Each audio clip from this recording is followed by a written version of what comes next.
आम्ही बोललो जे काही ते प्रकटची असे ठाई, मा स्वयंप्रकाशा काही प्रकाशावे बोले. आता विषय तोच चालला आहे की ह्या ग्रंथाच्या निमित्ताने मी हे सगळं अनुभव किंवा त्या तत्त्वज्ञानाविषयी किंवा परमात्म्याविषयी मी काय बोलावं किंवा बोलावं का मी काही, असं धरून आता तो ग्रंथ परिहार चाललेला आहे ना ग्रंथाच्या विषयीचा. तर आता मी जे काही बोलणे केले ते सद्गुरू सामर्थ्याच्या ठाई भले, पूर्वीचाही भरलेले ठाईच्या ठाई प्रकट की. ते काय होते अच्छा दिले म्हणून मी त्या शब्दे प्रकट केले. ते प्रकट आहे संचले जगीच तेथे, या न्याये मम भाषण हेच झाले साच मौन, म्हणून परिहाराचे प्रयोजन उरले नाही. म्हणजे मी वेगळा काही त्याचा ऋण परिहार किंवा त्याच्याविषयी काही आभार कृतज्ञता असं काहीतरी म्हणतात ना की भगवंता तुझी कृपा झाली म्हणून मी हे केलं, तुझ्यामुळे. म्हणजे जसं तुकाराम महाराजांनी म्हटलं की बोलविता धनी वेगळाची, तो बोलवणारा वेगळाच आहे. तर काय बोलावं, कायम या पामरे बोलावी उत्तरे, हीच जात आहे, हीच जातकुळी आहे की मी काय बोलणार आहे, मी बोलणार काय, मी काही बोलतच नाही, फक्त माझ्या मुखातून तोच बोलतो. माझ्यावरती तू कृपा केली म्हणून मी काही केलं असं काही ते म्हणत नाहीत. तुमच्यापासून मी आणि माझ्यापासून तुम्ही असं वेगळं काही नाही आहे. नाना विपाये आम्ही हन की जे तै पा मौन, तरी काय जनी जन दिसते ना. आता सगळा विषय तोच आहे पुढे की आता मी आहे प्रकटीकरण केले आहे म्हणून, काय जगा लागून पाहते झाले. म्हणजे मी सांगितलं म्हणूनच लोकांना हे कळलं का, ते पाहू लागले का. जरी मी मौन धरिले असते तरी जगासी पाहते, मग माझ्या म्हणणे येथे काय झाले अधिक सांगा. म्हणजे या जगामध्ये जीव जगत आणि जगदीश्वर ह्यांच्याविषयी आणि ह्यांच्या परस्परातल्या संबंधाविषयी मी सगळं बोलतो आहे, मी बोललो आहे. आणि त्याचा अनुभव आपल्या देहामध्ये आपण कसा घ्यावा हा विषय मी मांडला आहे. पण मी मांडला नसता तरीसुद्धा ह्यात काय फरक पडणार होता, हे आहे हे असं राहणारच होतं. जसं ती भारत आंब्यांची कविता आहे तसंच आहे. जनपळ भर म्हणतील हाय हाय, मी जाता राहील कार्य काय. चंद्र प्रकटतील काय, सूर्य तळपतील, तारे आपला क्रम आचरतील. हे सगळं असंच घडणार आहे. तर ह्यात काही राहणार आहे, काही थांबणार आहे असं काही नाही आहे. माझ्या असण्यानी किंवा माझ्या करण्यानी ह्याला काही विशेषता येणार आहे असं मुळीच नाही आहे. असं तीच भूमिका आहे इथे. जरी मी मौन धरिले असते तरी जगासी पाहते, मग माझ्या म्हणणे येथे काय झाले अधिक सांगा. जर मी नसतोच बोललो, नाहीतरी आपण कुठे बोलतोय, आपण काहीच बोलत नाही, पण तरीसुद्धा जग चालूच आहे. जे ज्ञानदेवानी त्यांचा अनुभव मांडून ठेवला, आम्ही काय पुढे लगेच अनुभव मांडायला बसलो नाही. पण ते जे अनुभव आहेत ते अनुभव तसेच आहेत. ते त्याही काळात तसे होते, ह्याही काळात तसेच आहेत. जरी मी मौन धरले असते तरी जगासी पाहते, मग माझ्या म्हणणे येथे काय झाले अधिक सांगा. मग मी बोललो म्हणून इथे काय वेगळं काही झालं का, माझ्या बोलण्यामुळे ह्या जगात आणखीन काही त्या तत्त्वज्ञानावर, त्या तत्वावर किंवा जग आणि सगळ्या लोकांच्या अनुभवावर काही प्रकाश पडला का, किंवा वेगळा फरक किंवा बदल घडला का. तर तेवढा जगासी करिता अवलोकन, तो निखळ द्रष्टाची जनार्दन. सगळं जग जरी आपण पाहत गेलो तरी आपल्या लक्षात एक गोष्ट येते की पाहणारा तो एकटा एकच आहे, पाहणारा दुसरा कोणी नाही आहे. हीच अनुभवाची खूण अनुभवी जाणती. शेवटी अनुभवाला काय येतं, सगळे अनुभवी एकच गोष्ट सांगतात. मी सांगितली आणि सांगितली नाही तरी काही फरक पडत नाही. सगळ्यांचा अनुभव एकच आहे की पाहणारा तोच आहे, करणाराही तोच आहे, अनुभवणाराही तोच आहे. त्याच्यापेक्षा वेगळं दुसरं काहीच संभवत नाही. म्हणून जनाते जने देखता, द्रष्टेची दृश्य तत्वता, कोणी न होनी आईता सिद्धांतहा, जनजनासी देखती, ते एकमेकांचे द्रष्टे होती. आजच आमचा योगाचा सकाळचा विषय होता की आपल्याला दृश्य आहे हे जगत, जे मला हे बाकीचं सगळं जगत दृश्य आहे, तुम्ही सोडून बाकीचं जग दृश्य आहे. म्हणजे शेवटी हा जो द्रष्टा आहे हा दुसऱ्याच्या दृष्टीने दृश्यच आहे. म्हणजे त्यामुळे हे सगळं जग जे आहे ते दृश्य आहे. त्यात केव्हा तरी कुणीतरी द्रष्टा असतो आणि तो द्रष्टा कालाच्या ओघामध्ये नवीन नवीन नवीन द्रष्टे येतच राहतात. जुने द्रष्टे निघून जातात, जुने पाहणारे निघून जातात, नवीन येत राहतात. आणि म्हणून ते म्हणतात की जनजनासी देखती, ते एकमेकांचे द्रष्टे होती. मला जग दिसतं, समोरचा म्हणतो हो मला जग दिसतं, त्याला सोडून दुसरा म्हणतो हो मला जग दिसतं. असा प्रत्येक जण त्याच्या दृष्टीने जग पाहत असतो. दृश्य ही तेच असती येर येरा, तेच दुसऱ्याचं दृश्य बनतात. ते प्रत्येक जण जसा आपण द्रष्टा बनतो तसं आपण प्रत्येक जण दुसऱ्याचं दृश्य असतो. आणि म्हणून ते म्हणतात, म्हणजे प्रत्येक प्रत्येकासी पाहत असे निश्चयेसी, दृश्य द्रष्टा एकमेकासी करून या. अशा प्रकारे या जगामध्ये व्यवहार जो आहे तो एकमेकांच्या पाहण्यानी आणि स्वतःला द्रष्टेपण देऊन होत असतो. द्रष्टा तरी आत्माचा आहे, दृश्य तरी आत्माचं आहे. दृश्य द्रष्ट्यामध्ये नोहे, भेद येतुलाही. आता शेवटच्या निष्कर्षाला आले की त्यामुळे दृश्य आणि द्रष्टा याच्यात भेद काही संभवत नाही. दृश्य ही द्रष्टा आहे आणि द्रष्टा ही दृश्य आहे. आपल्या दृष्टीने झाड आहे तो द्रष्टा नाही आहे, आपल्या दृष्टीने कुत्रा आहे तो द्रष्टा नाही आहे, मानव आहे तो द्रष्टा आहे. पण त्यांच्या दृष्टीने ते द्रष्टेच आहेत. ते आपल्याकडे कितीतरी म्हणजे अनेक कर्मयोगाच्या सिद्धांताच्या संदर्भामध्ये कथा भाग सांगतात. तर त्याच्यामधला एका कोर्टाच्या केसचा त्यांनी निर्वाळा दिलेला आहे की एक मनुष्य एका झाडाच्या खाली येतो आणि त्याच्याशी कुणाचं तरी शत्रुत्व असतं. तर त्या शत्रुत्वाखातर तो ह्याला त्या झाडाखाली गाठतो आणि त्या झाडाच्या इथे त्याचा क्रूर संहार करतो. त्याला खूप जे क्रौर्यानी त्याला मारतो भोसकून भोसकून. तर ते जे झाड असतं ते झाड त्या माणसाच्या त्या कृतीने इतकं थरारतं, त्याला इतकं भय वाटतं की ते कापायला लागतं ते झाड, इतकं त्या झाडावरती परिणाम होतो. तो मनुष्य मरतो आणि हा माणूस निघून जातो. तर पुन्हा केव्हा तरी तो मनुष्य त्या झाडापासून चाललेला असतो तेव्हा ते झाड तसंच थरथर कापायला लागतं. त्या झाडावरती तीच संवेदना प्रकट होते. तर आता ते पुष्कळ कथा मोठी लिहिली आहे त्यांनी, पण त्याचा मतितार्थ आपल्यापुढे मांडायला एवढाच आहे की तो जो खून आहे त्या खुनाची केस त्याचा विटनेस ते झाड झालं, त्याच्याकरता साक्षीदार झाड झालं की या झाडाने त्या खुनाच्या वेळी तो मनुष्य इथे आल्यानंतर ते झाड ती प्रतिक्रिया देत आहे. असं म्हणजे इथे त्या झाडाच्या दृष्टीने सुद्धा झाड द्रष्टाच आहे. ते त्याच्या सावलीला येऊन बसणारी जी माणसं आहेत त्या माणसांना सुद्धा ते झाड आपल्याकडून असं म्हणतात. आपल्याकडे शाकुंतल, नंतर रुक्मिणी स्वयंवराचा प्रसंग किंवा ह्यांचं वाल्मिकी रामायणामध्ये थोडंसंच वर्णन आहे, फार नाही, पण तुलसी रामायणामध्ये आहे की सीता त्या वाटिकेमधनं फिरत असते तेव्हा ती वाटिकेतली झाडं तिच्याशी कसा संवाद साधतात तशी शकुंतला फिरते.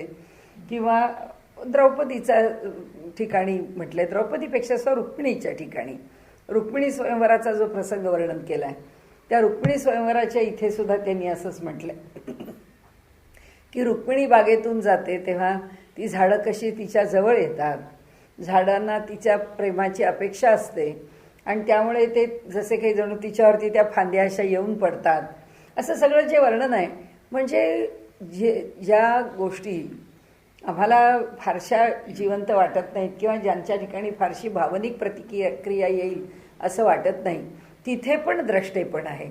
आणि म्हणून या द्रष्टेपणाचं जे आपण पूर्वी पण एकदा म्हटलं होतं तसं की ह्या द्रष्टेपणाचं एक तत्वज्ञान म्हणून प्रतीक विचारात घ्यायचं तर आपण त्या पडक्या किल्ल्याचे आत्मवृत्त, पडक्या भिंतीचे आत्मवृत्त लिहिलेत आपण निबंध. म्हणजे त्यांनी काय पाहिलं आहे, पण आपण अनुभव घेतो. म्हणजे की आपल्याकडे एखादं वाहन जर असलं तर मी माझा अनुभव म्हणून आपल्याला सांगते की आता आमची 1752 गाडी आहे BYH, ती पुण्यातली पहिली फियाट आहे आणि ती माझे सासरे कायमच वापरत होते. म्हणजे त्यांनी दुसरी गाडी काही त्याच्यानंतर वापरली नाही, ते 54चं मॉडेल येतं. तर त्या दिवशी ते म्हणजे त्यांना आता वापरता येणार नाही, हार्टचे त्यांचे दुखणी खूप, ते सगळं काही मला आपल्यापुढे मांडायचं नाही. पण त्यांना असेच 10-11 हार्ट अटॅक्स येऊन गेलेले आहे त्यावेळेपर्यंत, आणि वयाच्या 35व्या वर्षापासून. तर त्या दिवशी त्यांना काही फारसं बरं वाटत नव्हतं. ते सकाळी त्यांनी चहा घेतला, त्यांना म्हणजे बाहेर पडायची इच्छा होती, पण त्यांचं शरीर काही फारसं साथ, पण ते जिद्दी होते. ते म्हणाले नाही नाही, मी काही घरी बसून राहणार नाही, मी जातो आता गाडी घेऊन. म्हणून ते गाडी घेऊन निघाले. सकाळी त्याच जिद्दीने दवाखान्यात आले, पण त्यांना काही तितकं बसवलं नाही. मग आम्ही परत आलो, दवाखान्यातून घरी आलो. आणि मग मला म्हणाले की कल्याणी, इतकं काही मला बरं वाटत नाही, पण 4 वाजता मी बाहेर पडेन. आणि 4 वाजता त्यांना, मी नेहमीप्रमाणे ते बाहेर पडायचे तसे, ते पुन्हा 4 वाजता उठले. त्यांनी गाडी स्टार्ट केली, ती गाडी काही स्टार्ट होईना. ती गाडी स्टार्ट नाही झाली. मग ते म्हणाले काय झालं बुवा, आता मी काही रिक्षाने जाऊ शकत नाही. ते काही गेले नाही. आणि आश्चर्य असं की त्या दिवशी संध्याकाळी 2-3 तासांनी त्यांना पहिला पॅरालिटिक स्ट्रोक आला. आणि मग हॉस्पिटलाइज केलं वगैरे.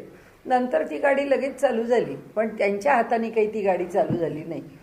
म्हणजे वाहन सुद्धा असलं तर आपल्याला ते जिवंत आहे असं वाटत नाही, पण ते तुम्हाला बरोबर इंडिकेशन्स देतं, ते पण तुमच्याशी एकरूप झालेलं असतं. त्याच गाडीचा मी दुसरा अनुभव घेतला. आम्ही गाडी घेऊन बार्शीला माझ्या व्याख्यानाकरता गेलो होतो. ते भगवंताच्या मंदिरामध्ये व्याख्यान होतं, आणि आम्हाला परत येण्याची घाई होती, कारण आपल्या गणेश कला क्रीडाला त्या वर्षीपासून त्या गणपती उत्सवाचं गणेश फेस्टिवल सुरू व्हायचं होतं. आणि त्या गणेश फेस्टिवलची सुरुवातच मुळे आमच्या अय्यंगार गुरुजींच्या योगासनं, गुरुजींचं भाषण वगैरे असं सगळ्यांनी होणार होती. आणि त्याचं सगळं कॉम्पेअरिंग माझ्याकडे होतं. म्हणजे पहिलं मलाच बोलायचं होतं, म्हणजेच आमचा कार्यक्रम सुरू होणार, म्हणजे आम्हाला कोणत्याही स्थितीत तिथे आलंच पाहिजे. तर आम्ही रात्री निघालो जीवाच्या कराराने. पाऊस पडत होता, पावसात तसेच गेलो होतो. येताना पुन्हा पावसात आम्ही तसेच परत आलो.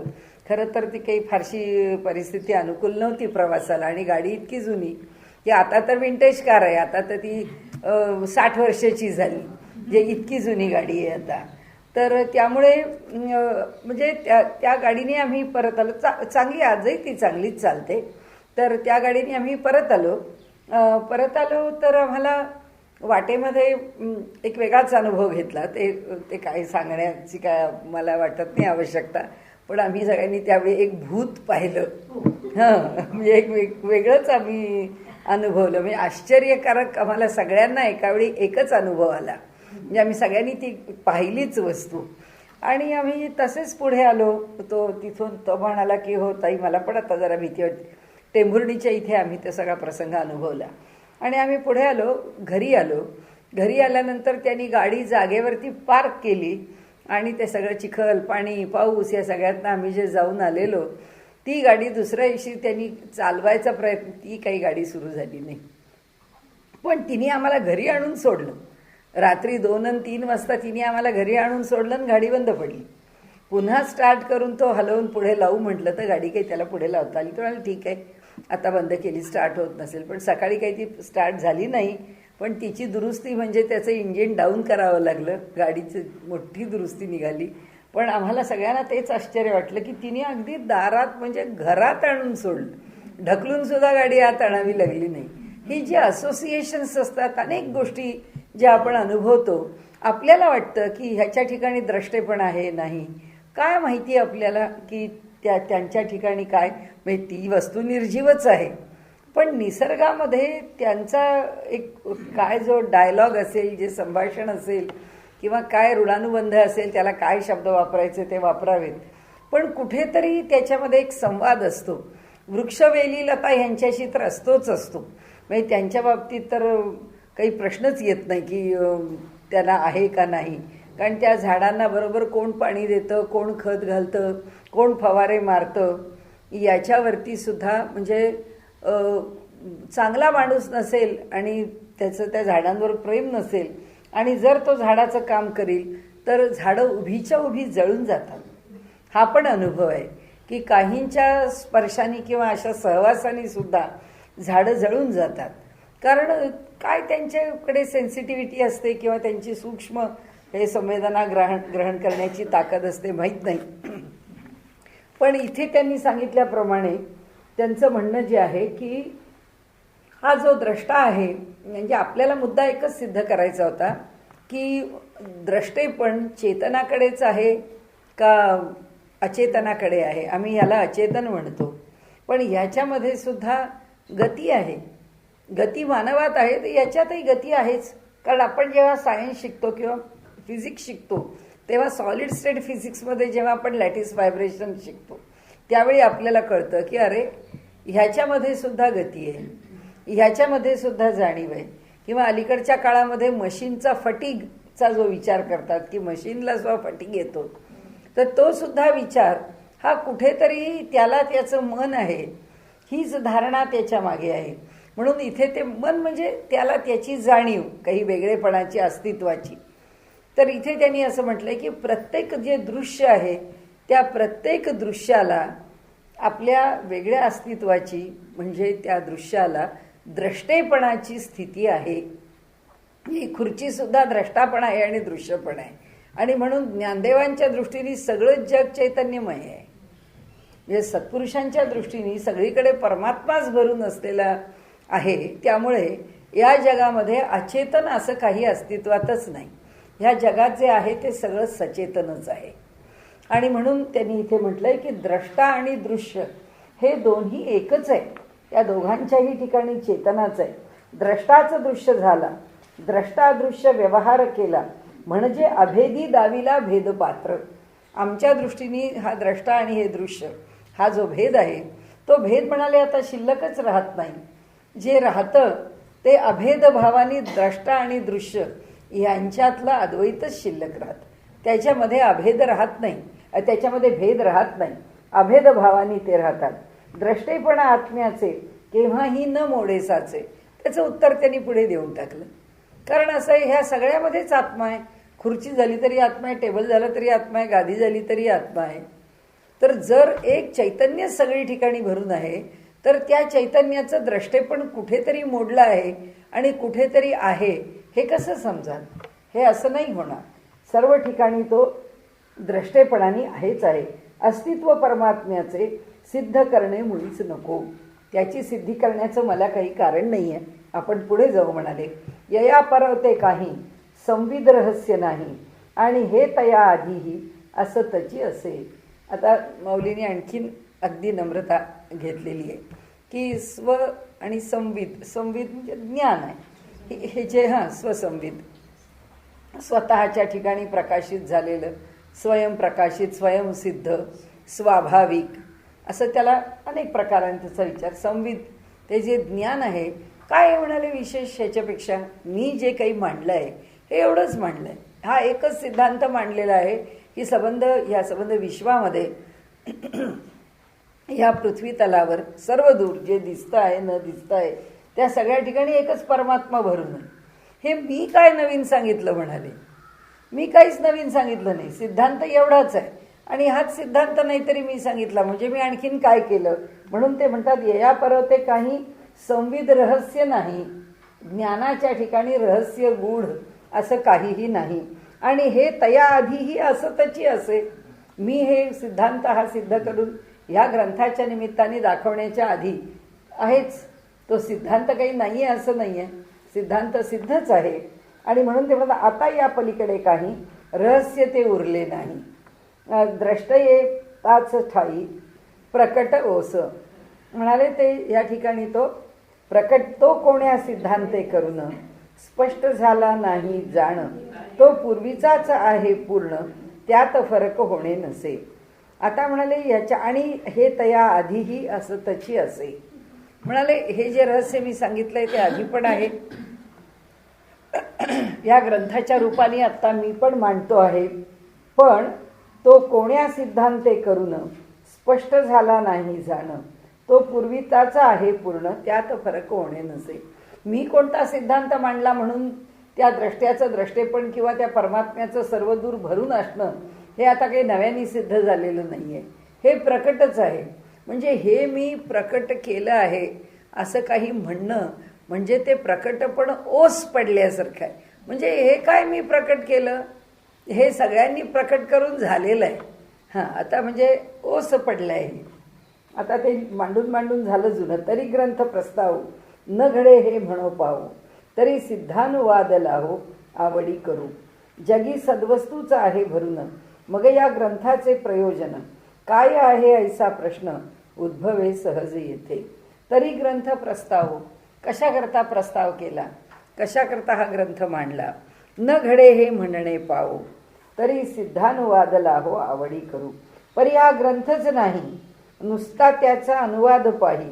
ग्रंथ रचना जी झाली काही, ती केवळ आवडीने. आता इथे दोन्ही भाष्यकारांनी पण म्हटलं की अहो नुसत्या ग्रंथाबद्दल ज्ञानेश्वर महाराज म्हणतात असं नाही, भाष्यकार सुद्धा तेच म्हणतोय. आणि म्हणून ते म्हणतात परी हा ग्रंथची नाही, नुसता त्याचा अनुवाद पाही. आता हा अनुवाद आहे ना, ह्याचं नावच अमृतानुभव भावार्थ मंजिरी आहे, तर तो अनुवाद आहे. तर ग्रंथच नाही तर त्याचा अनुवाद सुद्धा कसा झाला. ग्रंथरचना जी झाली काही, ती केवळ आवडीने, केवळ आवड म्हणून झालेली आहे. म्हणजे अमृतानुभवही केवळ आवड म्हणून झाला. आणि मग त्याच्यावर भाष्य लिहिलं ते आपल्याला फार काही कळतं आहे, त्याचं लोकांना रहस्योद्घाटन करावं म्हणून काही भाष्य झालेलं नाही आहे. ते म्हणतात ते भाष्य पण असंच झालं, केवळ आवड म्हणूनच झाली. पढियंते सदा तेची, परिभोगी नवी नवी रुची. म्हणून हा उचितूची अनुवादू सिद्धू. म्हणाले पढियंतू, ज्याची आवड आहे ती वस्तू तशीच आहे. आता आपलं आयुष्य इतकं मोठं झालं, दरवर्षी हिवाळा येतो, हिवाळा आला की मटार येतात, हिवाळा आला की गाजर येतात, हिवाळा आला की गाजराचा हलवा करूया, तोच उत्साह असतो. मटारची उसळ प्रत्येक वेळी थंडीत काढ्या, तोच उत्साह असतो.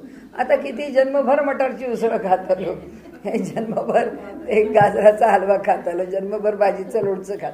पण आला आता थंडीचा सीझन आला की त्या पदार्थांची आठवण होते. उन्हाळा आला की तोच आंबा तितक्याच प्रेमाने, तितक्याच रुचीने मनुष्य खात राहतो. म्हणजे त्यांनी म्हटले काय झालं, तेच पदार्थ अगदी अगदी प्रत्येक सण नेहमीची येतो मग पावसाळा, तसं येते की दरवर्षी ते ऋतू येतात आणि ते ऋतू आले की त्या ऋतूचा आनंद आम्ही तितक्याच उत्साहाने घेतो. का तर आवड आहे. आणि आवड कशाची आहे, रोज उगवलेला सूर्य पाहण्याची आवड आहे. की रोज सकाळी सूर्य उगवतो, काय त्याच्यात नवीन आहे नाही, पण आमचा सकाळपासूनचा कार्यक्रम, तो उत्साह त्यावेळी ते करणं, काय जे आपला ठरवलेला दिनक्रम आहे तो पार पाडणं. नाहीतर असा शुक्रवार येतच असतो, असा गुरुवार येतच असतो, असा रविवार येतच असतो. पण येणाऱ्या त्या दिवसाची उत्सुकता तितकीच असते. म्हणजे आपल्याला सुद्धा इथे शुक्रवार संध्याकाळ आली की वाटतंच की चला शनिवार रविवारची सुट्टी आली. पण मी आता तिकडे गेले, मला तेव्हापासून अगदी दर शुक्रवारी आठवण होते माझ्या भाचीची. मी तिला म्हटलं अगं आज तू किती उशिरा आलीस.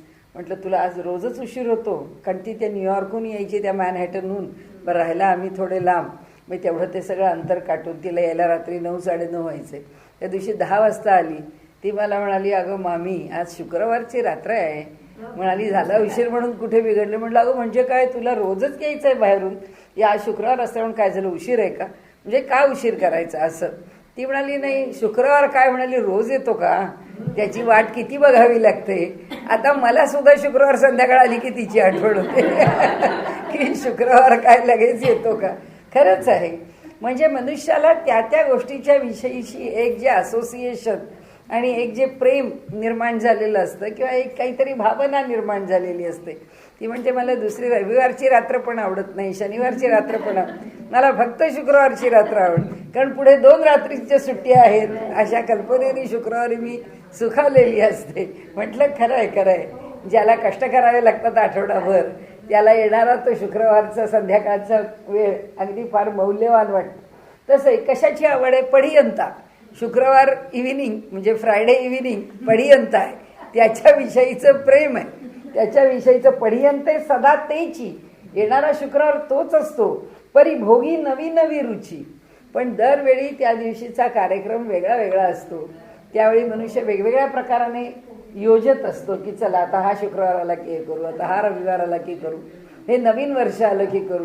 नव्या वर्षाच्या योजना नव्या डायरी बरोबर आपल्या ढीगभर तयार झालेल्या असतात. आणि डिसेंबर महिना आल्याबरोबर कळतं की या वर्षभरात काही पार पाडल्या नाही, आता पुन्हा उत्साहाने नवीन वर्षाकरता योजना करा. परिभोगी नवी नवी रुची. म्हणून हा उचितूची अनुवादू सिद्धू.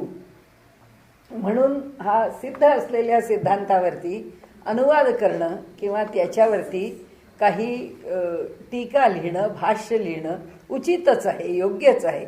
म्हणजे आपली भूमिका पुन्हा एकदा सिद्ध केली की कसा मी त्याच्यामध्ये नाही हे सिद्ध केलं. मी नवीन काही मांडत नाही आहे हे सिद्ध, मी मांडल्याने त्यात काही भर पडली आहे असं मुळीच नाही हेही प्रकट केलं. आणि पुढे आणखीन पण प्रकट केलं की हे जे जसं होतं तसंच होतं. मी हे लिहिलं नसतं तरी काही फरक पडणार नव्हता, पण मला वाटलं माझी आवड म्हणून जे लिहून झालेलंच आहे, जे सगळ्यांना ज्ञात आहे, त्याच्यावरच मी पुन्हा एकदा लिहिलं. त्याच संदर्भामध्ये मी पुन्हा काम केलं. आवडत्या वस्तू कारणं, आवडता आवडीने जाणं, करीतसे की ग्रहण नव्या नव्या चविस्तव. आपण मगाशी म्हटलं तसं की आवड वस्तूची आहे. मटारची उसळ कुणाच्याही घरी झाली तरी ज्याला मटार आवडतो त्याला ती उसळ आवडतेच. त्याला प्रत्येकाच्या घरची आवडते, प्रत्येक वेगवेगळी चव आवडते. उलट वेगवेगळ्या रुचीनी खायला त्याला आवडतं की त्यामुळे असं आपण म्हणतो की दुसऱ्याकडे भोजनाला बोलावलं याचा फार आनंद असतो. कारण आपल्या चवीचं आपण भोजन करण्यापेक्षा दुसऱ्याच्या घरी आयता उत्तम पदार्थ खायला मिळतो. आणि म्हणून त्यांनी सांगितलं की हो हो बदल मिळतो ना. आवडत्या वस्तू ठाई, वस्तू तीच असून पाही, भोग घेता उत्पन्न होई, नवी नवी रुची तेथ. वस्तू तीच आहे, पदार्थ तेच आहे, पण उपभोगाची वेळ आली की मग मात्र म्हणाले तिच्या ठिकाणी नवीन नवीन रुची उत्पन्न होते. त्या न्याये आमुचा ग्रंथ हा आहे साचा, नुसत्या दृंगमात्र वस्तूचा अनुवाद केला आहे.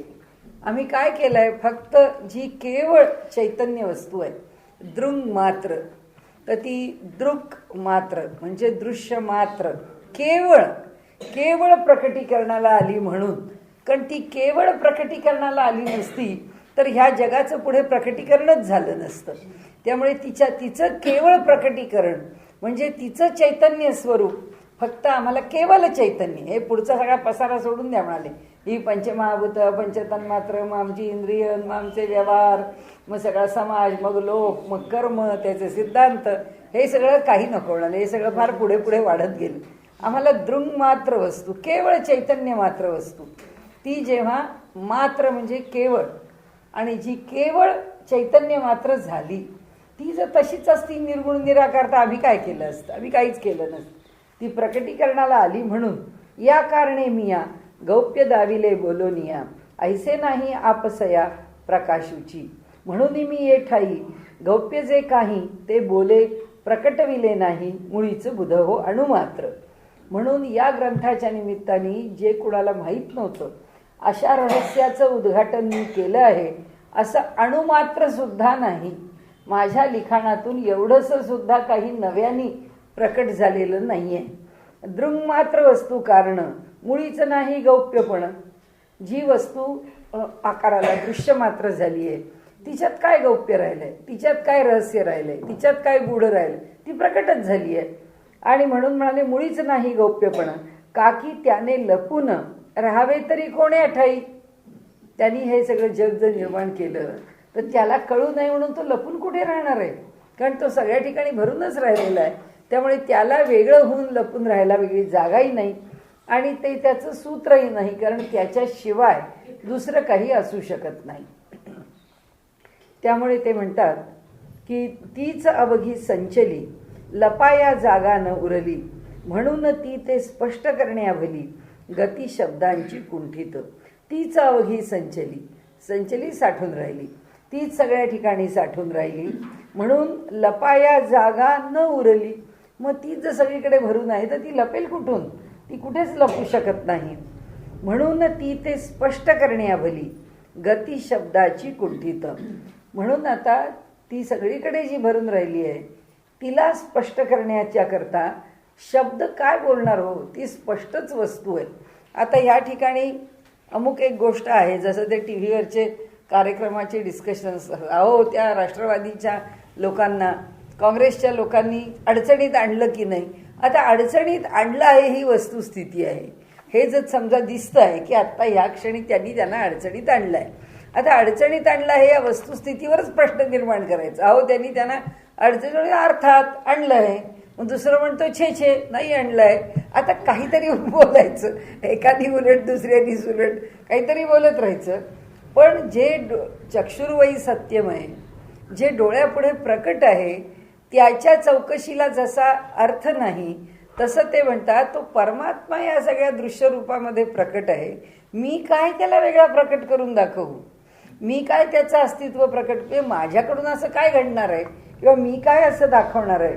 आणि म्हणून ते म्हणतात दृग्मात्र वस्तू कारण मुळीच नाही गौप्यपण, काकी त्याने लपून राहावे तरी कोण्या ठाई, तीच अवघी संचरी लयास जागा न उरली, लपाया जागा न उरली, म्हणून ती ते स्पष्ट करण्याभली गती शब्दाची कुंठित. आता ती कुठे लपून राहत नाही, मग मी तिला काय प्रकट करून दाखवावं? त्यामुळे शब्दाची गती कुंठित आहे. कोणत्याही शब्दांनी तिचं प्रकटीकरण करता येत नाही. ती ते स्पष्ट करणे म्हणजे निधीचा ठाव मिठाने, जेवी दावावया जाणे विबुध हो. म्हणजे ती ते स्पष्ट करणे म्हणजे निधीचा ठाव मिठाने, म्हणजे तिला स्पष्ट करायला जाणं म्हणजे निधी म्हणजे संपत्ती, संपत्तीचा ठाव म्हणजे तिचा ठिकाणा, मिठाने जेवी दावावया जाणे. आता मिठाने म्हणजे मिठीने म्हणजे मौनाने, मौनाने दाखवायला जावं, दावावया जाणं विबुध हो. की मिठी याला म्हणजे याला न बोलणं ह्याला मिठी असं म्हणतात. की निधी आहे, आता तर निधी म्हणजे ठेवाय. आता कुठेतरी जमिनीमध्ये गुप्तधन आहे आणि गुप्तधन कुठे आहे हे तोंडाने न सांगता मौनाने कसं सांगता येईल, किंवा ते जसं सांगता येत नाही, किंवा अवघड जसं आहे की ते त्यांना नेमकं कळायचं नाही, काय जा कुठे जा कसं करा. तसं जे इतकं प्रकट आहे ते मी कोणत्या शब्दांनी प्रकट करू? म्हणजे एखादी वस्तू जर पूर्ण प्रकट नाही तर ती जशी प्रकट केल्याशिवाय सांगता येत नाही, तसंच जी वस्तू अत्यंत प्रकट आहे ती वस्तू मी काय सांगू? म्हणजे तिला माझं मौनच आहे, माझे शब्द तिथे कुंठितच आहेत. तर शब्दच जिथे नाहीत तिथे मी त्याचं वर्णन काय करू? आणि पूर्णाहंता वेठलो सैंध आम्हीची दाटलो, मा लोपलो ना प्रकटलो कोणा होऊनी. आता आणि पूर्ण अहंता वेठलो, अहंतेने मी पूर्णपणे वेढलेलो आहे. कारण माझ्या ठिकाणी मी ही जी जाणीव आहे ती काही विसरलेली नाही आहे. आणि तसंच ते म्हणतात की माझ्या ठिकाणी सैंध आम्हीची, सर्वत्र आम्हीची दाटलो, म्हणजे आम्हीच सगळ्या ठिकाणी भरून राहिलो आहोत, ही जी जाणीव आहे. मा लोपलो ना प्रकटलो कोण होऊनी. आता ही जी काय म्हणूया वस्तू आहे, दृग्मात्र वस्तू आहे, ती वस्तू कशी आहे तर म्हणाले आणि पूर्ण हंता वेठलो, मीच अवघ्या विश्वा लागून राहिलो आहे व्यापून. आता हा अमृताचा अनुभव लिहिणारे कोण आहेत? ज्ञानदेव आहेत. आता ज्ञानदेवांची स्थिती काय आहे ती स्थिती ते सांगताय की मी अहंता वेठलो, म्हणजे त्या अहंतेनी वेढलेलो आहे. म्हणजे मला माझ्या मीचं स्फुरण आहे आणि माझ्या मीच्या स्फुरणामध्ये मी परमार्थाचा अनुभव घेतोय. म्हणजे स्वरूपाच्या ठाई मला अनुभव येतोय. कारण स्वरूप धारण आहे ना, स्वरूपाच्या ठिकाणी जाणीव आहे ना आपल्या वेगळेपणाची. आणि म्हणून म्हणतात मीच अवघ्या विश्वा लागून राहिलो आहे व्यापून. ती जाणीव कशी आहे? व्यापक आहे. कारण मी वैयक्तिक जीव आहे, ह्या जाणीवेतून तो जीव जो आहे तो आता कोणत्या जाणीवेत गेलेला आहे? अहम ब्रह्मास्मी, मी ब्रह्म आहे. त्यामुळे ब्रह्म या सगळ्या जगात भरून राहिलेला आहे, तर मी सुद्धा या सगळ्या जगात भरून राहिलेलो आहे. म्हणून मीच अवघ्या विश्वा लागून राहिलो आहे व्यापून, तेथे माझ्या वाचून काहीच नाही. ह्या सबंध विश्वामध्ये माझ्याशिवाय दुसरं काही संभवत नाही, माझ्याशिवाय दुसरं काहीच नाही याची मला जाणीव आहे. कुणाला? आता ज्ञानेश्वर महाराज म्हणतात मला, म्हणजे स्वतः ज्ञानेश्वरांना ही जाणीव आहे. ह्या जाणीवेमध्येच जर मी आहे तर आता मी वेगळं काय वर्णन करू? ऐसे अहंतेच्या गुणे जेव्हा वाटले मज कारणे, तेव्हा मौनच झाले बोलणे यथार्थपणे. जेव्हा माझी अहंकाराची जाणीव मीच सर्वदूर भरून राहिलेलो आहे हा अनुभव देते आहे, तेव्हा माझं बोलणंच खुंटलं की आता कोणाबद्दल बोलू? मीच जर सगळीकडे भरून राहिलो तर. आणि म्हणून म्हणाले, म्हणून तेव्हा मौनच झाले बोलणे. तेव्हा न बोलताच त्याचं वर्णन होतं यथार्थपणे, योग्यपणाने. त्याचं जर प्रकटीकरण करायचं असेल तर माझं मौनच योग्य आहे.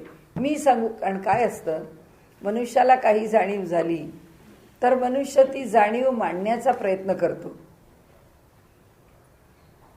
जसा ध्यानाचा अनुभव आहे, ध्यानाच्या अनुभवामध्ये मनुष्याला क्वचित कधीतरी एकरूपतेचा अनुभव आला किंवा कधी कधी येत असेल, तर तो प्रकट किती, तो द्वैतातला किती, तो अद्वैतातला किती, हे त्याचं त्याला कळत नाही. कारण तो अर्थ लावत बसतो. या आज हे दिसलं, त्याचं कारण काय, आज ते तसं दिसलं नाही, याचं कारण काय, आज काही वेगळा अनुभव आला, याचं कारण काय.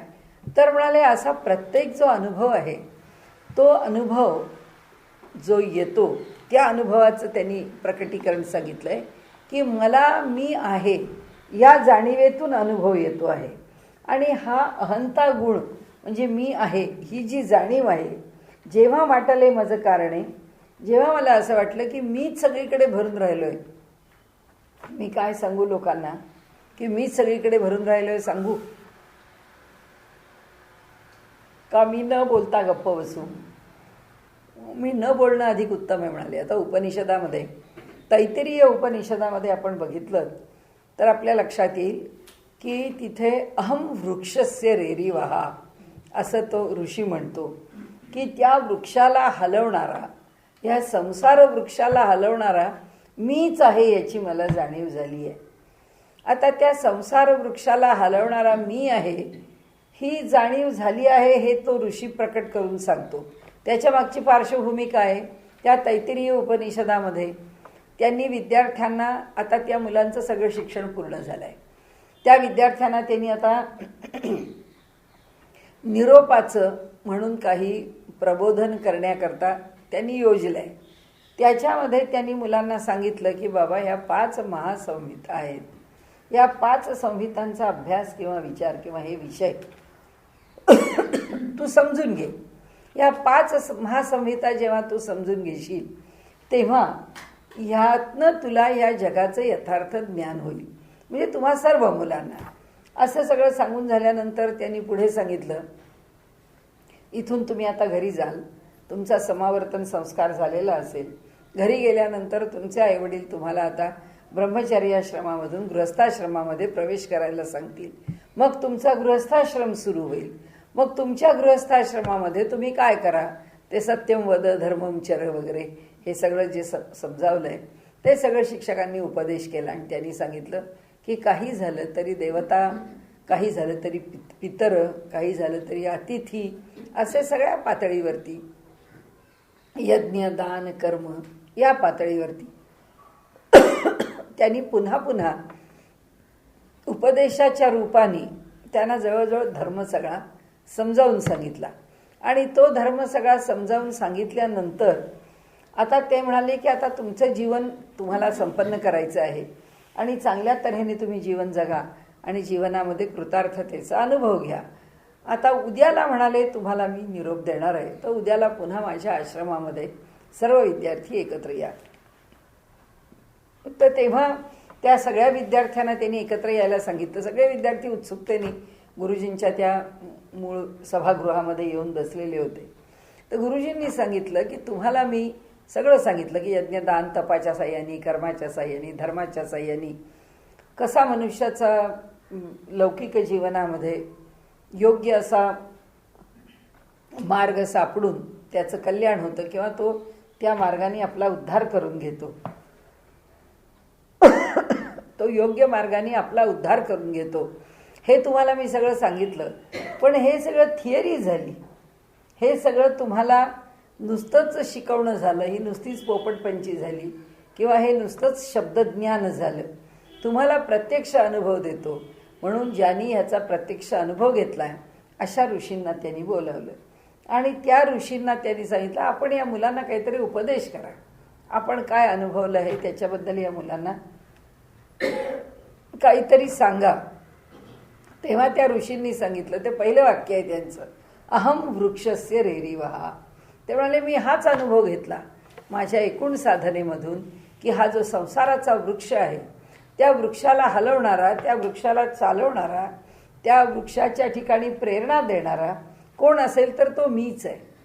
तर आता म्हणजे बारकावा त्याचा एकच आहे. इथे ज्ञानेश्वर महाराज जे म्हणतात ते, त्या ऋषींनी सुद्धा तिथे उपनिषदामध्ये आपली अनुभूती त्या अहमभावावरती येऊन जी प्रकट केली, ते म्हणतात आता अहमभावावर येऊन ग्रंथ लिहावा लागला, पण ती अनुभूती काही अंतिम नाही आहे.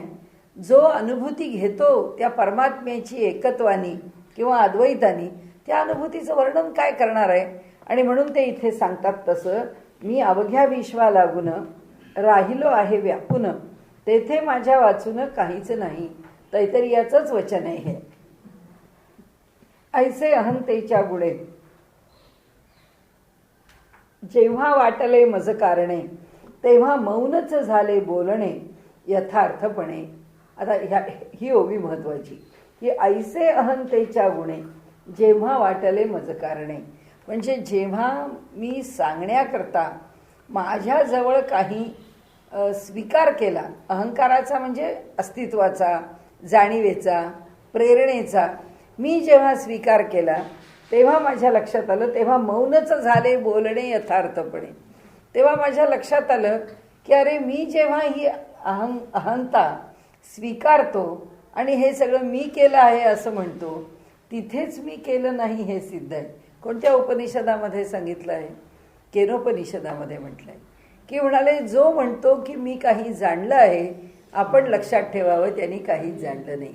आणि म्हणून माऊलींनी सुद्धा ज्ञानेश्वरीमध्ये आथिले पण मिरवे तो काहीच नाही. ज्याला मी काही केलं आहे याची जाणीव आहे, त्या जाणीवेतच जे प्राप्त आहे ते संपलेलं आहे.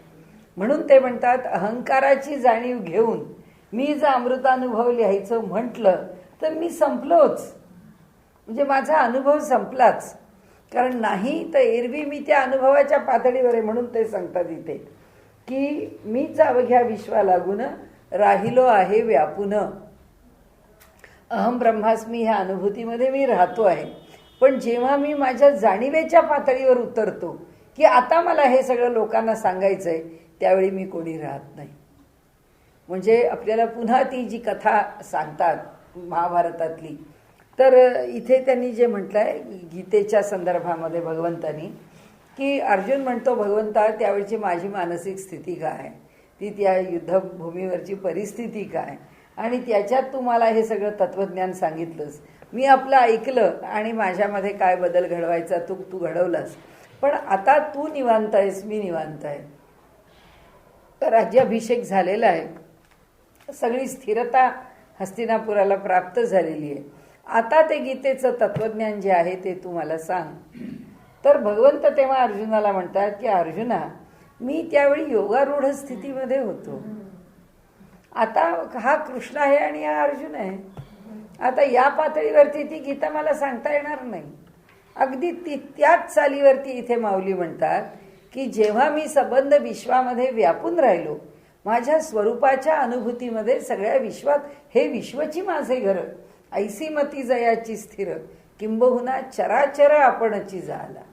ह्या स्थितीत मी होतो आणि ह्या स्थितीतून आता जर मी काहीतरी सांगणार आहे, याकरता त्या पायरीवरती जर मी आलो तर माझी ती हे विश्वची माझे घर ही स्थिती सुटली. मग मी माझ्या देहाची बांधील राहिलो, मग मी माझ्या वैयक्तिक अनुभवाची बांधील राहिलो. म्हणजे कृष्ण म्हणतात त्या भौतिक पातळीवर मी सामान्यच आहे.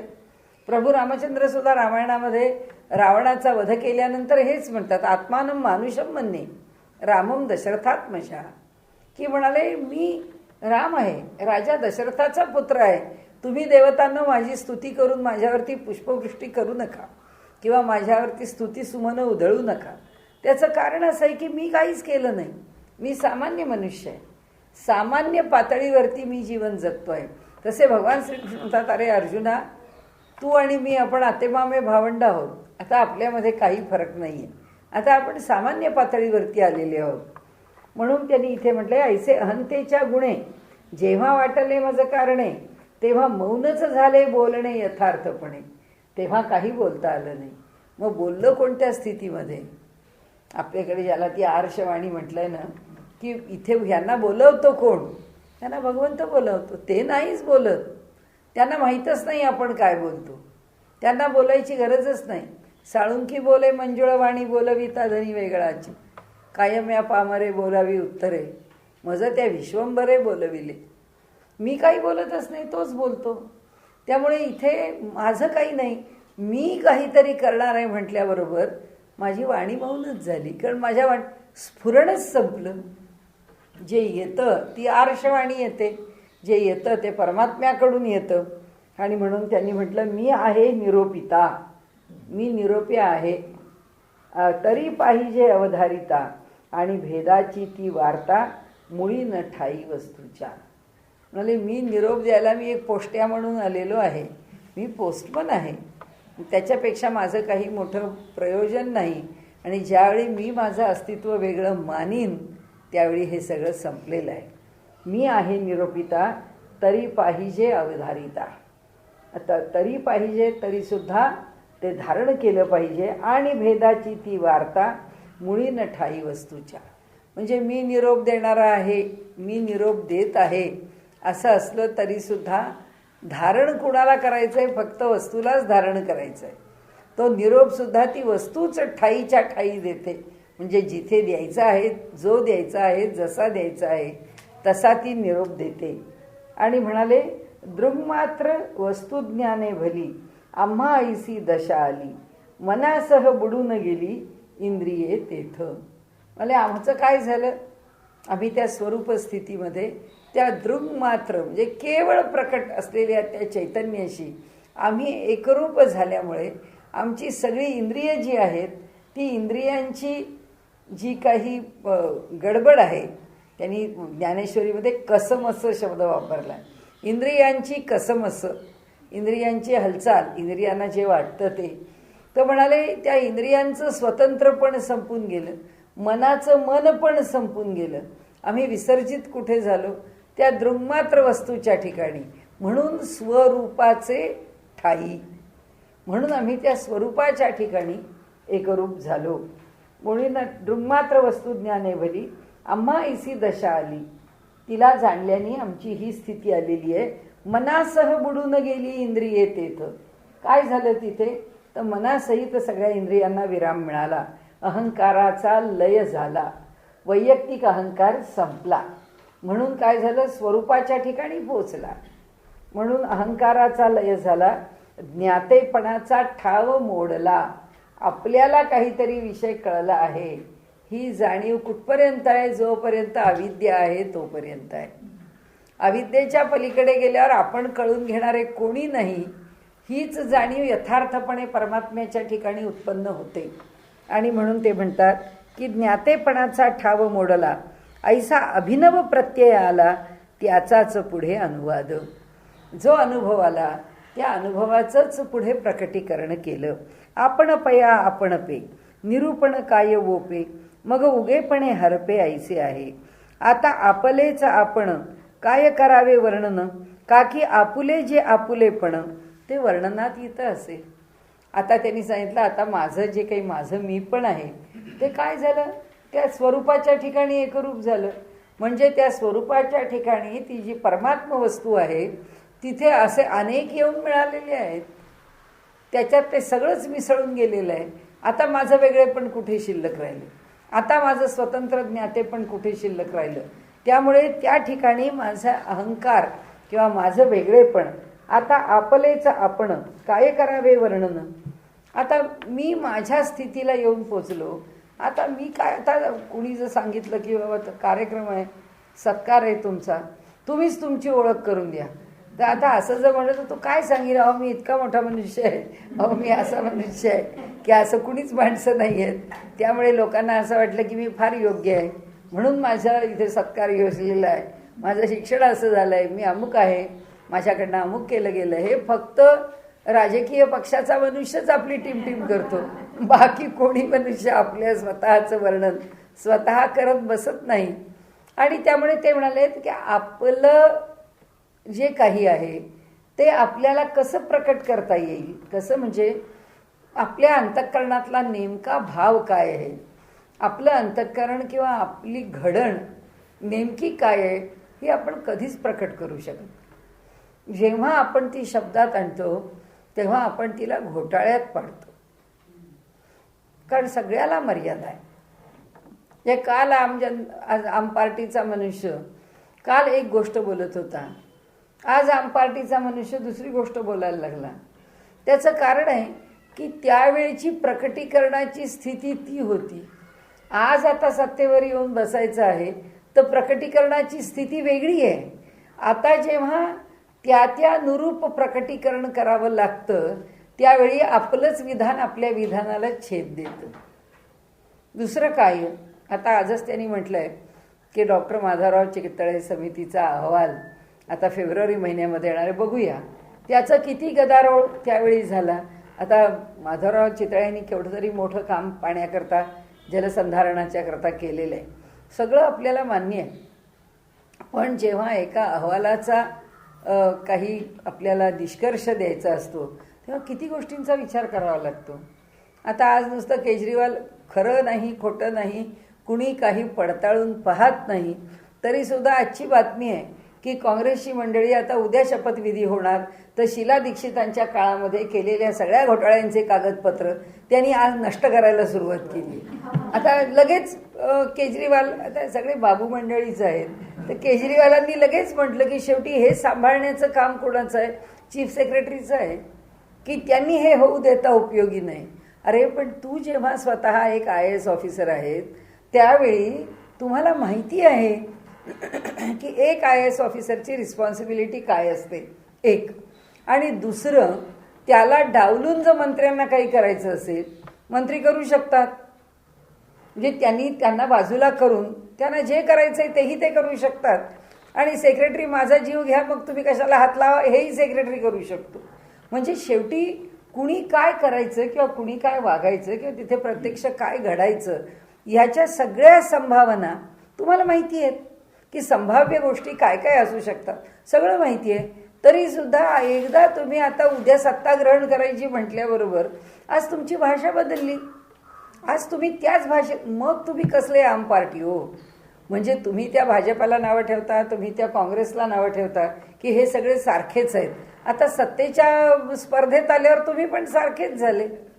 म्हणजे इथे जे त्यांनी म्हटलंय ना ते असंच आहे की ते म्हणतात की ह्या जेव्हा आपल्या ठिकाणी आपलेपणाला ओळखण्याची वेळ येते त्यावेळी मनुष्याला आपलेपणाचं वर्णन करून सांगता येत नाही. नेमके आपण काय आहोत त्याला कळत नाही. म्हणजे तुम्हाला असं वाटतं का की ही सगळी माणसं त्यावेळी पण करप्ट होती, काहीतरी मनामध्ये हेतू. काँग्रेसचे एवढे सगळे लोक, आता शंकरराव चव्हाणांसारखे लोक, आम्ही खूप लहान होतो, आमच्या शेजारी राहत होते, इतकी परिस्थिती दारिद्र्याची होती की आम्ही काही फार मोठे श्रीमंत लोक नाही, पण मध्यमवर्गीय लोक असून सुद्धा शंकरराव चव्हाणांना 4 पैसे लागले तर माझे वडील त्यांना द्यायचे, की असे कार्यकर्ते होते की त्यांना त्यांचा महिना काढणं सुद्धा अवघड असे. आम्ही समोरासमोर राहत होतो आणि म्हणजे एका खोलीत राहणारा लहानसा मुलगा माझ्या वडिलांच्या समोर आणि कार्य करणारा, सगळे प्रामाणिकपणे जीव तोडून काम करत होते. अगदी जयंतराव टिळक पाहिले तरी त्यावेळेचे जयंतराव टिळक पाहिलेले आमचे आईवडील सांगतात की हा मनुष्य कुठेही करप्ट नव्हता, हा मनुष्य कुठेही भ्रष्टाचारी नव्हता, इतक्या जीवाच्या तळमळीने काम करत होता. त्यावेळीची भावना प्रामाणिकच होती ना, ती काही भावना अप्रामाणिक होती असं नाही. तसंच आहे इथे की भावना अप्रामाणिक असते असं नाही, ती एक स्थिती असते की ज्या स्थितीमध्ये मनुष्य फक्त ध्येयाने भारावलेला असतो. त्या ध्येयाने भारावलेल्या स्थितीमध्ये बाकीच्या सगळ्या गोष्टी त्याला तुच्छ असतात. पण जेव्हा तो वास्तवाच्या भानावरती येतो तेव्हा आता ते पाहिजे असं म्हणणं हे त्याला अवघड जातं, कारण हा माणूस सामान्य आहे. फक्त हे कुणाला शक्य आहे, हे फक्त संतांनाच शक्य आहे. हे फक्त संतच अनुभवू शकतात की जी त्यांची मूळ स्थिती आहे त्या मूळ स्थितीपासून ते अलग होत नाहीत. कवी आहे, कवी काव्य करताना म्हणतोच की मला ते स्फुरण यावं लागतं, मी त्या अवस्थेत पोचावा लागतो. त्या अवस्थेत गेल्यावरती ते स्फुरण आलं की ते घडतं.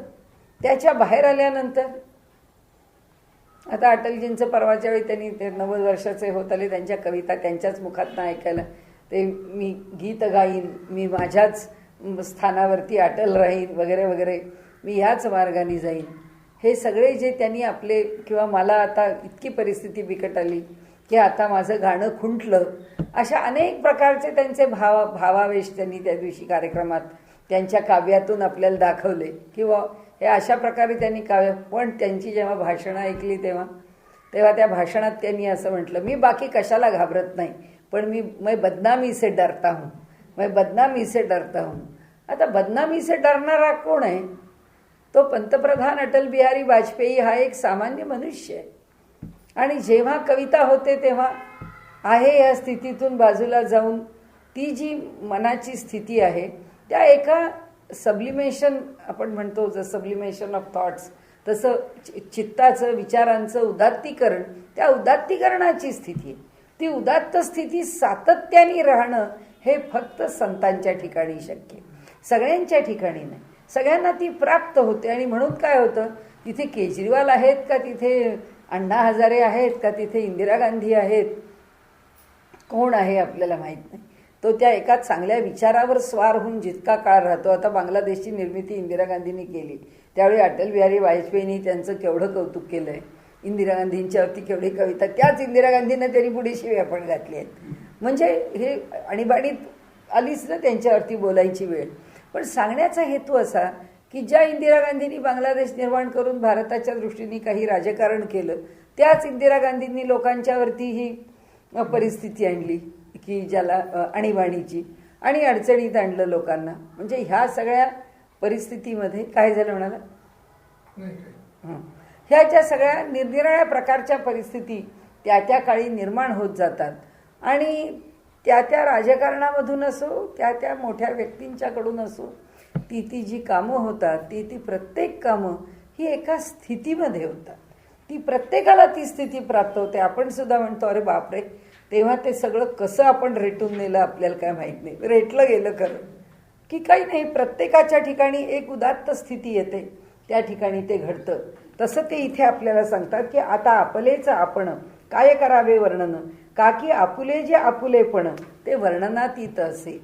हा अनुभवाच्या पातळीवर त्यांचं वर्णनातीत असणं हे सातत्याने आहे. सामान्य मनुष्याच्या पातळीवरती अनुभव वर्णनातीत येतच नाही असं नाही, अलौकिक येतच नाही असं नाही. प्रत्येक मनुष्य आपल्या आयुष्यात कधीतरी त्याचा स्पर्श नक्की अनुभवतो की ज्याच्यामध्ये हे आपण नाही असं जेव्हा त्याला वाटतं. आणि मग आपण म्हणतो खरंच आपण आपली शक्ती, ताकद किंवा आपण आपलं हे ओळखत नाही, आपल्याला मग खरंच कळत नाही. आपण जर काही करतच गेलो आणि काही ठरवलं. मी आता सध्या एकनाथजी रानड्यांचं विवेकानंद स्मारकाचा जो इतिहास आहे त्या इतिहासाचं पुस्तक त्यांनी यावर्षी या 150 वर्षाच्या निमित्ताने प्रसिद्ध केलं आहे. ते पुस्तक आत्ता ते वाचते तर मला सुद्धा वाटलं आश्चर्य की घटना प्रसंग कुठेही त्याच्यात काव्य नाही, त्यांच्या भाषेमध्ये कुठेही शैली नाही. जशा घटना घडल्यात तशा अगदी साध्या शब्दामध्ये, त्याला काही फारशी रोचकता किंवा काही आहे असं काही नाही आहे, पण त्या इतक्या साध्या शब्दात त्यांनी ते वर्णन करून सांगितलं आहे. पण ते सगळ्या घटना होऊन गेल्या आणि आपण पुढे गेलो की आपल्याला वाटतं हे ह्या माणसाच्या हातून होणारं काम नाही आहे. त्यांनी जी अडचण त्याच्यातली आहे आणि त्याला जितका विरोध आहे, म्हणजे आज ते स्मारक तिथे दिसतं आहे, पण भक्तवत्सलम आणि दुसरे तो कबीर, त्या दोघांनी इतकं छळून काढलं आहे त्यांना. आणि त्यांच्यामुळे इतरांनी त्यांना जे अडचणीत आणलं. पण त्या पण लालबहादूर शास्त्रींचा एक फार चांगला रेफरन्स त्यांनी दिला की शास्त्रीजींना ते म्हणाले की मी आपल्याकडे आलोय, आपण मला मदत करा. की आपण जर नेहरूंकडे गेलो आणि नेहरूंनी जर हो म्हटलं तर आपल्याला त्या शिलेवरती स्मारक बांधता येईल, नाही तर काही बांधता येणं शक्य नाही. तर लालबहादूर शास्त्रींनी एवढंच सांगते, म्हणाले फार गोड शब्दामध्ये बोलणारा मनुष्य. त्यांनी म्हणाले मला सांगितलं तुम्ही नेहरूंना भेटायला जाऊ नका, तुम्हाला एवढंच सांगतो की अनुकूल वेळ पाहूनच भेटावं लागेल आणि ते भेटायचं काम मी करीन, तुम्ही करू नका. आणि ते म्हणाले शास्त्रीजींनी फक्त माझा पाठिंबा एवढं सांगितलं, पण शास्त्रीजींनी मी तुमच्याकरता काय करीन हे मात्र शास्त्रीजी काही सांगत नाही आहेत. तर म्हणाले काय करावं मला काही समजेना, पण शास्त्रीजी सांगितलं तुम्ही तुमचा उद्योग चालू ठेवा. मग म्हणाले मी त्या लोकांच्या ज्या सह्या गोळा करायच्या त्या गोळा करायला सुरुवात केली. तर त्यांनी 333 लोकांच्या सह्या गोळा केल्या, सगळ्या पार्टीचे सगळे मोठे लोक. आणि ज्या तऱ्हेने प्रत्येकाची सही घेतली आहे ते डायलॉग त्यांनी दिलेले आहेत की किती स्वच्छ सरळ मनुष्य असू शकतो. आणि जे आपले कार्ड्स ओपन आहेत ते कोणाकडे गेले तरी मोठ्या फार कावेबाजपणाने काहीतरी डाव टाकून काहीतरी विचार करून असं काहीतरी सांगून आपला हेतू स्वच्छ सांगू नये, आम्हाला असं असं करायचं आहे, आम्हाला तुमची सही पाहिजे.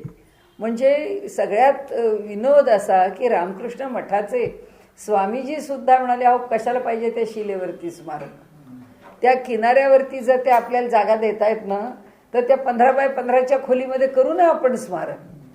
तर आश्चर्य असं की ते म्हणाले की त्यावेळी सुद्धा त्यामुळे अनेकांनी सांगितलं की आता त्या स्वामीजींना सांगितलं तुम्ही गप्प बसा, आता हे तिसरंच काहीतरी बोलू नका. हे शेवटी साऊथच्या मिनिस्टर्सनी सांगितलं त्या, अहो तुम्ही काय बोलताय की जे स्मारक शिलेवरती एवढं मोठं व्हायचं आणि त्यांनी त्या भक्तवत्सलमकडून जी परवानगी मिळवली ते म्हणाले 15x15 जागा, 15x15 ठीक आहे तुम्ही म्हणाल तेवढ्या जागेत स्मारक.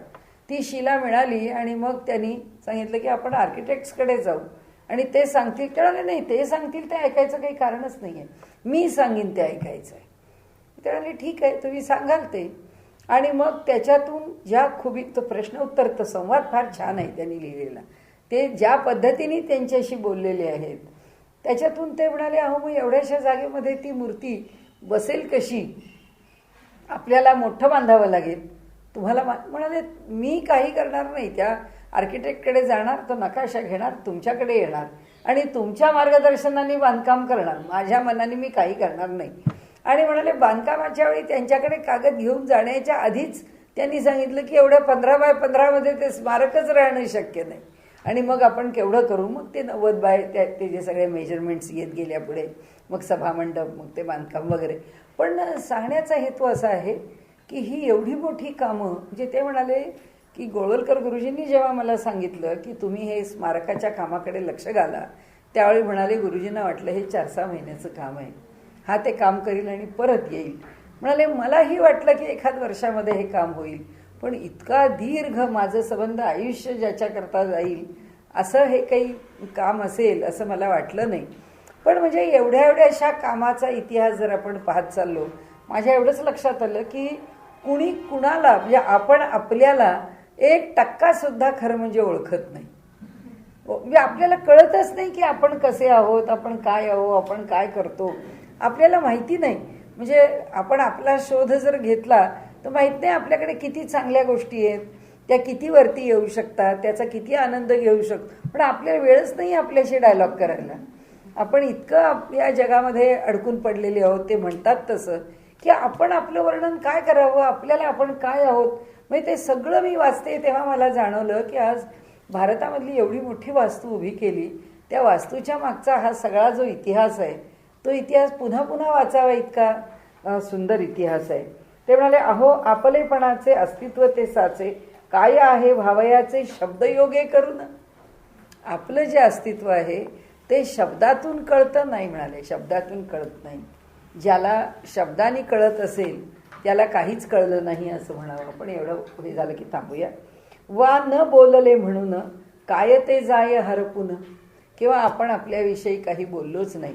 हा काही व्यवहारातला विषय नव्हे, पण आपण त्याचा व्यवहाराची जोड घालून बोलतोय की आपण जर आपल्याविषयी काही बोललोच नाही तर म्हणून ते अस्तित्व नष्ट व्हायचं आहे का, नाही. म्हणाले दृंगमात्र वस्तूचे वस्तूपण आधीचेच कायम असे, की त्या ठिकाणी तीच वस्तू आहे, हे कायमच आहे. म्हणून हे सगळे जे संत आहेत, सगळेच संत काव्य करतात का, सगळेच संत आपला अनुभव आहे तो रचनेच्या रूपाने प्रकट करतात का, नाही. पण तरीसुद्धा उपनिषदांचं किंवा प्राचीन वाङ्मयांच्या मध्ये त्यांनी म्हटलंय की गुरुच्या लक्षणामध्ये शाब्देच परेच निष्णातः असं त्यांनी वर्णन केलेलं आहे. की परलोकाचा अनुभव घेतला पुरे झाला ना, संतच आहे. आता संत सेना नावी अनुभव घेतला पुरे झाला, चोखोबा अनुभव घेतला पुरे झाला, तसं नाही. भगवंताला त्याच्या मुखातून काहीतरी वदवायचं होतं, जे त्याचं पण आहे ते समाजापुढे ठेवायचं होतं. ज्याच्याकडून ते ठेवायचं नव्हतं त्याला त्यांनी वदवलंच नाही, त्याला त्यांनी सांगितलंच नाही की तू काहीतरी मांड. कुठे त्यांनी सांगितलं निवृत्तीनाथांना की तुम्ही काहीतरी श्रेष्ठ रचना करा. निवृत्तीनाथांचा शिष्य एवढी मोठी रचना करतो, निवृत्तीनाथ किरकोळ 4 अभंग रचतात फक्त, संपलं. तुकाराम महाराजांचे गुरु तर अज्ञातच राहतात. एवढा मोठा गाथा तुकाराम महाराज रचतात, त्याच्या मागची प्रेरणा नामदेव आहे असं म्हणतात. म्हणजे नामदेवांचा नामी याचा एका आणि नाम याचा तुका आणि ज्ञानी याचा एका. ज्ञानदेवांचं पुढचं कार्य एकनाथांनी केलं, नामदेवांचं पुढचं कार्य तुकाराम महाराजांनी केलं. पण म्हणजे हे सगळं जे आहे त्याच्यामध्ये आपले पण अज्ञात आहे आणि त्या अज्ञातपणाला कारण एकच आहे की आपण नावाचं असं काही वेगळं लेबल नाही आहे. आणि म्हणून जे नाही तर तुकाराम महाराजांनी ते ह्याचे अभंग रचावेत की जेव्हा वह्यावरती कोरड्या आल्या त्यावेळी काय म्हणाले, मी देवाला त्रास दिला. 13 दिवस त्या किनाऱ्यावरती बसून राहिलो आणि त्याची आणाभाका घेत आणि त्याला सारखं आवाहन करत आणि त्याला सारखं पुन्हा पुन्हा विनवण्या करत की हे कशा करता तुम्हाला करायला लावलंस. एवढं सुद्धा म्हणाले त्याला की मी प्रपंचही घालवला आणि मी परमार्थही घालवला. हे सगळं जन्मभर या ओव्या लिहित बसलो, अभंग करत बसलो. हे सगळं करून मी काय मिळवलं? काहीच मिळवलं नाही. जगामध्ये जे ना अरत्र ना परत्र, मला दोन्हीकडे काही मिळालं नाही. इतकं सगळं म्हणाले मी त्याला बोललो. आणि जेव्हा त्या वया कोरड्या आल्या त्यावेळी तुकाराम महाराज म्हणतात की माझं चुकलं म्हणाले. ईश्वरावरती विश्वास ठेवून मी माझ्या घरी का बसलो नाही? त्याला काय करायचं त्यांनी केलं असतं. मी हा अट्टहास आणि त्याच्यावरती इतका एक अधिकार चालवून हे माझ्या मनाप्रमाणे करून दे, किंवा ते माझं काव्य गेलं कसं ह्याच्याकरता दुःख करून हे सगळं माझ्याकडनं घडलं. हे का घडलं असं ते जरी म्हणत असले तरी हे त्यांनी नाही घडवलं, हे त्या दृङ्मात्र वस्तूंनी घडवलं. कारण हे भगवदायत्त आहे. यांच्या मनामध्ये ही प्रेरणा देऊन हे कार्य करवून घेणं हे त्यांचं काम आहे. कारण या लोकांना प्रबोधनाकरता पाठवलंय लोकांच्या. त्यामुळे लोकांच्या पुढे ह्या घटना घडल्या पाहिजेत. असे किती संत आहेत जे होऊन गेलेत. ते सगळे संत काही कमी अधिकारी नाही आहेत, पण त्या सगळ्या संतांनी काव्य करून आपलं सगळा अनुभव लिहून आणि त्या अनुभवातनं आपलं मोठेपण प्रकट, असे कुठे, असे काही ते प्रकट झालेले नाही आहेत. ईश्वराला ज्याच्या ठिकाणी प्रकट करावं असं वाटतं तिथे तो करतो, जिथे वाटत नाही तिथे तो करत नाही. आणि म्हणून मला हे का मिळालं, मला हे का मिळालं नाही, किंवा मला हे मिळावं हा अट्टहास आपण कधीही करू नये. त्याला आपल्याला काय द्यायचं आहे ते त्याला चांगलं माहिती आहे आणि त्यामुळे तो आपल्याला जे द्यायचं आहे ते बरोबर देतो आणि जे द्यायचं नाही आहे ते देत नाही. मग तो जर ठरवणारा आहे काय द्यायचं आणि काय नाही. आपण फक्त आपल्या कर्माचे धनी आहोत. कर्म प्रामाणिकपणाने करत राहावं बस. याच्या पलीकडे त्यांनी हे असं का दिलं, त्याला ते दिलं ना आपल्याला का दिलं नाही, अशी सुद्धा तुलना मनात आणू नये, असा सुद्धा विचार करू नये. आणि म्हणून ते सांगतात दृङ्मास्त्र वस्तूचे वस्तूपण आधीचेच कायम असेल. की आम्ही आमच्या बाजूनी त्याला किती प्रकट करायला आपण म्हणतो की अहो हे स्थान आहे ते लोपलेलं आहे. मुक्ताबाईंची जागा होती ती हैदराबादची, लोकांना माहीत सुद्धा नव्हती. इतकी रानात इतकी काट्याकुट्यात त्या लोकांनी जाऊन ती शोधली. मग ते सगळं देऊळ बांधलं, त्याला पुन्हा म्हणजे त्याचं पुनरुज्जीवन किंवा उद्धार केला आणि ते सगळं बाहेर आलं. हे सगळं आम्हाला वाटतं की हे केलं, हे अमक्या माणसांनी केलं. माझ्या ओळखीच्या कुमुद गोसावी म्हणून आहेत औरंगाबादच्या, त्या बाईंचं एकनाथ महाराजांच्यावरचं संशोधन आहे. त्यांनी एकनाथ महाराजांची काही ठिकाणं जी आहेत ती लोकांना माहीत नव्हती, ती पुष्कळ कष्ट करून त्यांनी ती बाहेर काढली. म्हणजे त्यांचं त्याच्यामागचं कॉन्ट्रीब्युशन खूप मोठं आहे आमच्या लौकिक दृष्टीने. आणि अध्यात्मदृष्टीने जेव्हा त्या भगवंताला ते प्रकट करायचं आहे तेव्हा तो कोणाला तरी प्रेरणा देतो आणि ते करून घेतो. म्हणजे करणाऱ्यांनी मी केलं असं का म्हणावं, कारण शेवटी तीच वस्तू आहे. तर मग आपल्या भल्या किंवा बुऱ्या कोणत्याच गोष्टीच्या मागे दोष त्याला देऊ नये. हा व्यवहाराचा भाग झाला, अनुभवाचा भाग तो नाही आहे. अनुभवाच्या पातळीवरती तो विषय वेगळा आहे. आपण पुन्हा पुढच्या वेळी बघून पुढे जाऊ.